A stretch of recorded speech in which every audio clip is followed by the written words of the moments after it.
So, I've been putting off making this video for a while now. Not because I'm embarrassed, but because even 6 months later, it still feels surreal to say out loud, I was left at the altar. And not just left quietly, left spectacularly. Left in a way that honestly, when I tell people about it, they think I'm making it up for some dramatic movie plot. But this is real. This happened to me.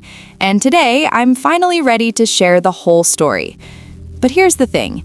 This isn't just a story about heartbreak, it's about what happens when your worst nightmare becomes reality, and somehow you still find a way to take your power back. So grab some tea, get comfortable, because this is going to be a long one. And if you've ever felt betrayed, humiliated, or like your whole world was falling apart, I hope my story helps you feel a little less alone. Let me take you back to the beginning. His name was Jason, and we met 4 years ago at a mutual friend's birthday party. I know everyone says this, but there was genuinely something magnetic about him. He was charming, funny, ambitious. He had this way of making you feel like you were the only person in the room. We started dating pretty quickly after that night. The first year was incredible. He'd surprise me with weekend trips, leave little notes in my work bag, call my mom just to check in with her. My friends loved him, my family loved him, I loved him. By year 2, we'd moved in together, and honestly, it was easy. We rarely fought, we had the same vision for the future, kids, a house in the suburbs, maybe a dog. We'd spend hours talking about what we'd name our future children, what color we'd paint the nursery. There were small things I overlooked, of course, like how he was always on his phone, how he'd get defensive if I asked who he was texting, how he'd mention his ex Nicole a little too often for my comfort, but every time I brought it up, he'd reassure me. Babe, you're being paranoid. Nicole and I are ancient history. You're my future. And I believed him, because I wanted to believe him. Year 3, he proposed. We were on vacation in Italy, Positano actually, which had always been my dream destination. He got down on one knee at sunset, on this cliffside overlooking the ocean, and asked me to marry him. I said yes before he even finished the question. The engagement period was a whirlwind. We spent months planning the wedding. I had a Pinterest board with 847 pins. I taste tested 17 different cakes. I spent hours addressing invitations by hand because I wanted everything to be perfect. Looking back now, I realize I was planning a wedding, not a marriage. I was so focused on the event that I stopped paying attention to the person I was marrying. There were red flags I ignored. 3 months before the wedding, I found messages on his iPad, flirty messages with Nicole. When I confronted him, he said they were old, before we met, and that his iPad just synced weird. I wanted to believe him, so I did. 2 months before, he started working late more often. Wedding stress, he said. I'm picking up extra projects so we can afford the honeymoon you want. 1 month before, he became distant, distracted. When I'd try to talk about the wedding, he'd change the subject or zone out entirely. But wedding planning is stressful, right? Cold feet are normal, right? I told myself all of this because the alternative, that something was seriously wrong, was too terrifying to consider.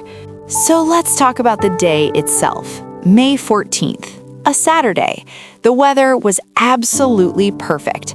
75 degrees, sunny, not a cloud in the sky. Like the universe was mocking me with how beautiful everything was. I woke up at 6 a.m. in the bridal suite at the venue. My bridesmaids were there, my sister, Emma, my best friend since college, Rachel, and 2 close friends, Sophie and Bree. We had mimosas, we did face masks, we played our favorite playlist from high school. I remember thinking, this is it. This is the day I've been dreaming about since I was a little girl. The photographer was capturing everything. Me getting my makeup done, me stepping into my dress, this gorgeous lace gown that I'd saved for 8 months to afford. My mom crying as she helped me with my veil. My dad practicing his walking pace because he was so nervous about walking me down the aisle. At 1 p.m., I was fully ready. Hair perfect, makeup perfect, dress perfect. I looked in the mirror and actually felt beautiful, felt ready, felt like I was about to start the best chapter of my life. The ceremony was scheduled for 2 p.m. At 1:45, my wedding coordinator knocked on the door. "We're about ready for you," she said with this huge smile. "Your guests are seated, the musicians are in place. Are you ready to become Mrs. Anderson?" I remember my heart was pounding so hard. Happy nerves, I thought. Excited nerves. My dad and I lined up behind the doors. I could hear the music starting, canon in D, just like I'd planned. The doors opened and I saw it. 150 guests, all standing, all turning to look at me. The aisle lined with white rose petals, the arch at the front covered in flowers, and there, at the altar, was... Wait, no one was at the altar. The officiant was there, looking confused. My bridesmaids were there, already positioned, but the spot where Jason should have been standing? Empty. I froze. My dad felt me stop and squeezed my arm. "It's okay, sweetheart," he whispered. "Maybe he's just running late from photos." So we waited, still lined up at the back of the aisle. The music kept playing on loop. Guests started murmuring, turning around to look at each other, confused. Some were checking their phones. After 5 minutes, my wedding coordinator came rushing over. His groomsmen say he's on his way. There was traffic, just a few more minutes. So we waited. The music restarted, again and again. 10 minutes, 15 minutes, 20 minutes. Guests were definitely talking now. Some were standing up, walking around, checking in with each other. I could see my future mother-in-law on her phone, and she looked furious. My own mom came back down the aisle to me, her face pale. "Honey," she said carefully, "why don't we go back to the bridal suite, just until we figure out what's happening?" But I didn't move. I couldn't move, because moving meant acknowledging that something was wrong. And if I just stood there, maybe time would rewind and fix itself. 30 minutes. 40 minutes. My dad's arm around me was the only thing keeping me upright. Rachel came back and gently took my bouquet because my hands were shaking so badly I was destroying the flowers. At the 45-minute mark, my phone buzzed. It was in Emma's bag. She was holding it for me since my dress didn't have pockets. She pulled it out, looked at the screen, and her face went completely white. "What?" I asked. "What is it?" She didn't want to show me, but I grabbed the phone from her hands. One text message from Jason. "I can't do this. I'm sorry." That's it.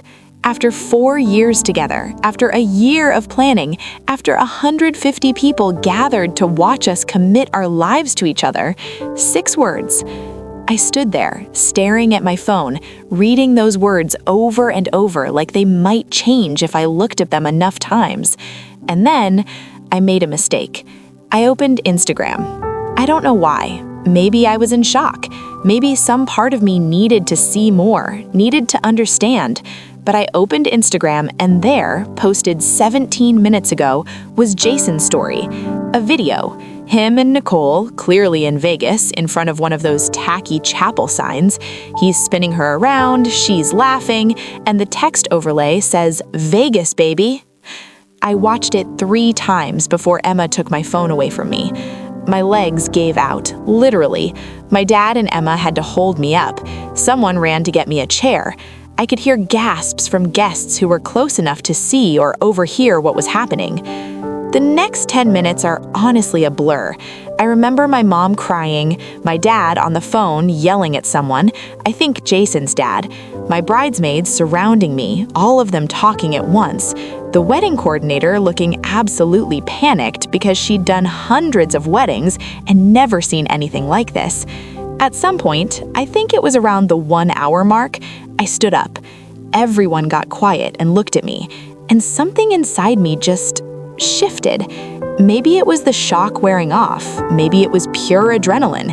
Maybe it was 4 years of red flags I had ignored finally clicking into place. But I felt this clarity wash over me, this anger, this determination. I was humiliated. I was devastated. I was standing in a $3,000 wedding dress in front of 150 people who all knew I'd been abandoned. But I'd be damned if I let Jason take this day from me too. I grabbed the microphone from the ceremony musician. My bridesmaids tried to stop me.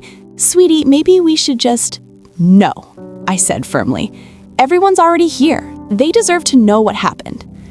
I walked down that aisle. the same aisle I was supposed to walk down as a bride, but instead I walked down it alone, in my wedding dress, holding a microphone to tell 150 people that I'd been left at the altar. When I got to the front, I turned to face everyone. Some people looked horrified, some looked sympathetic, some looked angry on my behalf. I took a breath. "Hi, everyone," I started, and my voice cracked a little. "So, as you've probably figured out, there's not going to be a wedding today." Dead silence. Jason isn't coming. He's decided an hour into our wedding ceremony that he can't do this. He's actually in Vegas right now with his ex-girlfriend, which I found out via Instagram story. Audible gasps. Someone in the back yelled, "What?" "I know," I continued, and I could feel tears starting, but I pushed through. "I know this is the most humiliating moment of my life. I know you all got dressed up, traveled here, bought gifts, and cleared your Saturday to watch me get married, and I'm so sorry that you're all witnessing this disaster." My voice was shaking, but I kept going. "But here's what I'm not going to do. I'm not going to let that coward ruin this entire day. We have a venue booked until midnight. We have a DJ, we have a caterer with food for 150 people, we have an open bar that's already paid for." I could see people starting to sit up a little straighter, paying closer attention. "So here's what's going to happen instead. The party is still on. Consider this not a wedding reception, but a celebration of dodging the biggest bullet of my life." A few people laughed, shocked, surprised laughs. "Emma, Rachel, can you guys grab that just married banner from the reception hall?" They ran off, confused. The guests were murmuring now, whispering to each other. My bridesmaids came back with the banner. I took it, walked over to the gift table where there were some markers, and crossed out "just married." In big letters, I wrote, "Just dodged a bullet." The crowd erupted. Applause, cheers, whistles. People were standing up. My Aunt Linda yelled, "You're damn right you did!" I hung the banner above the reception entrance. "So if you want to stay, and I really hope you do because I could use my people right now, let's party. Eat the food, drink the drinks, dance to the music, and help me celebrate freedom from a man who clearly wasn't worth my time." More cheers. "And for anyone who needs extra incentive, there's an open bar with top-shelf liquor that Jason's parents already paid for. So really, the joke's on them." That got the biggest laugh. My dad came up and hugged me so tight. "That's my girl," he whispered. And then, and this is the part that still makes me emotional, one by one, every single person at that wedding got in line to hug me, to tell me how strong I was, to tell me how much better I deserved, to tell me Jason was an idiot. My 67-year-old grandmother literally said, "That boy is a moron and he has a weak chin anyway." The party that followed was honestly one of the best nights of my life, which sounds insane to say about the day you got left at the altar, but hear me out. The DJ pivoted beautifully. Instead of romantic first dance songs, we had Stronger by Kelly Clarkson, Since You've Been Gone, I Will Survive, and Fighter by Christina Aguilera. People were dancing, singing along at the top of their lungs. The food was incredible. Filet mignon, lobster tail, all the fancy stuff we'd planned. People kept saying it was the best wedding food they'd ever had, which made me laugh because it wasn't even a wedding.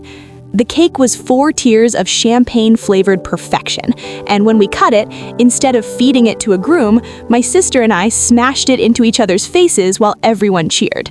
People gave speeches, not the rehearsed sweet wedding speeches, but spontaneous roasts of Jason and celebrations of my strength. My best friend Rachel literally said, "I never liked him anyway. He chewed too loud and his cologne was too strong." Around 9 p.m., my phone started blowing up. Jason's parents calling, his sister calling, and finally, Jason himself calling. I answered on speakerphone with all my bridesmaids huddled around. "Hello?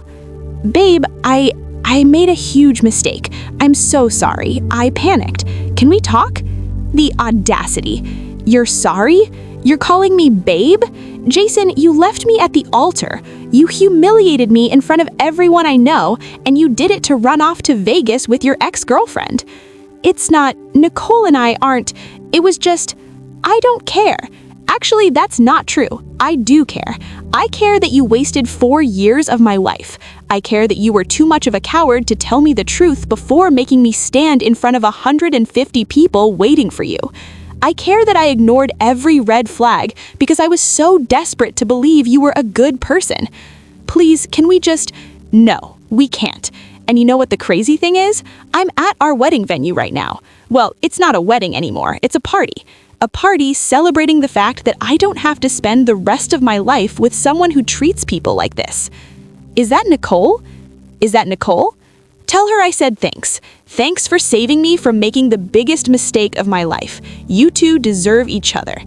And I hung up. My bridesmaids erupted in cheers. We screenshotted his Instagram story, posted our own stories of the party with the "Just Dodged a Bullet" banner, and watched as the likes and supportive messages poured in. The party went to midnight. At the end of the night, I stood in the middle of the empty reception hall in my wedding dress, makeup smudged, hair falling down, shoes off, and I felt lighter than I had in years. The next few weeks were hard. Really hard. I took 2 weeks off work. I stayed with my parents because I couldn't face the apartment Jason and I had shared. I cried. A lot. I ate ice cream for breakfast. I watched terrible reality TV. I let myself fall apart a little bit, but I also started therapy. Best decision I ever made. My therapist helped me work through not just the altar thing, but all the ways I'd ignored my own instincts over the years. All the times Jason had made me feel crazy for questioning him. All the red flags I'd painted green because I was so committed to the relationship working. Through therapy, I realized I'd been in love with the idea of being in love. I'd been so focused on hitting life milestones, engagement, wedding, marriage, that I'd stopped paying attention to whether the person I was with actually treated me well. Jason tried to contact me multiple times. Texts, calls, showing up at my parents' house. His story kept changing. First, it was cold feet. Then, it was Nicole manipulated me. Then, it was I realized we rushed into things.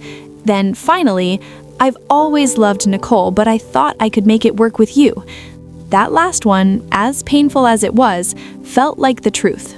I blocked him on everything, changed my number, started the process of disentangling our lives. Bank accounts, apartment lease, all of it. His parents actually reached out to apologize, which was unexpected. His mom sent me a long email saying how disappointed and ashamed she was of Jason's behavior. She offered to pay for my therapy, which I declined, but I appreciated the gesture. I found out through mutual friends that Jason and Nicole's Vegas elopement lasted exactly 3 weeks before they had a massive fight and Nicole left him. Apparently, he tried to get her to move to our city and she refused because she had a whole life in Nevada. They broke up, and last I heard, he's single and miserable. I'd love to say I felt vindicated or happy about that, but honestly, I just felt nothing. He became irrelevant to my life. The hardest part was dealing with the public nature of it all. I became that girl who got left at the altar in my social circle. For weeks, every time I went somewhere, people would look at me with pity or want to gossip about what happened. But slowly, the narrative changed. I became that girl who threw a party when she got left at the altar. That girl who didn't let a man ruin her day. That girl who dodged a bullet. And honestly, I started to see it that way too. About 2 months after the non-wedding, I moved into my own apartment. Just me. And for the first time in 4 years, I got to decorate it exactly how I wanted. I painted the walls teal. Jason always said he hated teal. I bought plants. I hung art that I loved. I made it mine. I reconnected with hobbies I'd let slip during the relationship. I started taking pottery classes. I joined a book club. I trained for and ran a half marathon, something Jason always said was pointless when I'd mentioned wanting to do it. I traveled. I took myself to Paris, a trip I'd been saving for our honeymoon. And you know what? Paris alone was incredible. I ate at tiny cafes, wandered museums for hours, sat by the Seine reading books. No compromising on which museum to visit or where to eat, just me doing exactly what I wanted. I dated a little bit, but nothing serious. I'm in no rush. For the first time in my adult life, I'm genuinely happy being single. I'm getting to know myself without trying to mold myself into what someone else wants. The wedding gifts were an awkward situation. Most people had bought gifts online or given cards with money. I returned everything I could and donated the money to a women's shelter. For the physical gifts people had given, I sent them back with thank you notes explaining what happened and apologizing for the chaos.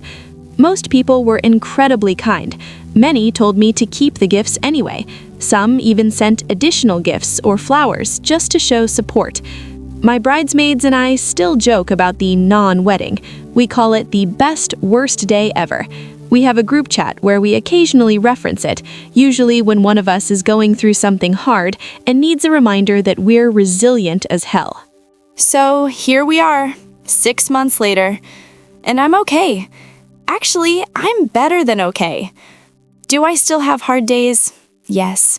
Sometimes I'll see a couple and feel a pang of sadness for the future I thought I was going to have. Sometimes I wonder if I'll ever be able to trust someone enough to try again.